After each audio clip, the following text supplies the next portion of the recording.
followers. 1,000 subscribers. Wow! So ito na ngayon ang kanyang packlet sa sa 2,000 ko atin. mga beshi. Siyempre sila yung nagturo sa akin ito. Sila po yung nagturo sa akin itong reels. Kaya ngayon po naka 2,000 na ako, pangarap ko maka 2,000. Ngayong month, hindi pa po natatapos yung isang buwan. Ngayong araw na.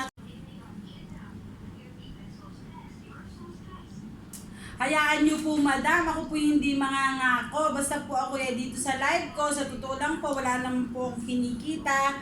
At ngayon lang po ako nag-umpisa. Pero kahit po wala pa akong kinikita, ako po yung mabait na tao. Nagtitinda lang po ako dito sa balay ng imbutido at ng kung ano-ano pa. Tigalinis ng bahay. Hayaan niyo po pag ako po naging maayos po ito. Bakit hindi po, ma'am? Sisi ko, Michelle. Sa akin live, talagang ako yung favorite mo. Ito pa lang nagla-live, napakasarap. Pag maraming kausap. Ang dami mo nang kausap at siya, minsan rin ang live ko.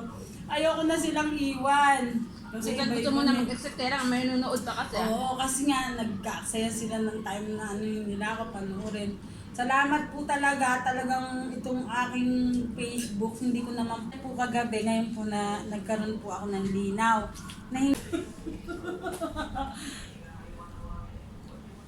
Ay, salamat po sa pag-ano niyo po sa akin. Sige po, ipag-pray niyo po ako. Ako po ay malinis ang kalooban ko, totoo. Hindi ko po pinagmamalaki ang sarili ko, pero ako lang po lahat po sa akin, puro family ko lang ang aking priority. Yan po ang akin. Beshi, yan po ang aking priority sa buhay. Family lang po.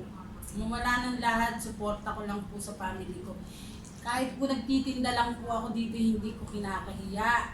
Maglinis ng bahay. Kahit ano po, ayan, nakikita nyo ngayon. Nakita nyo kanina, nahuli ko ng customer. Sa madalaan po ng pera, dito nyo ako nakapag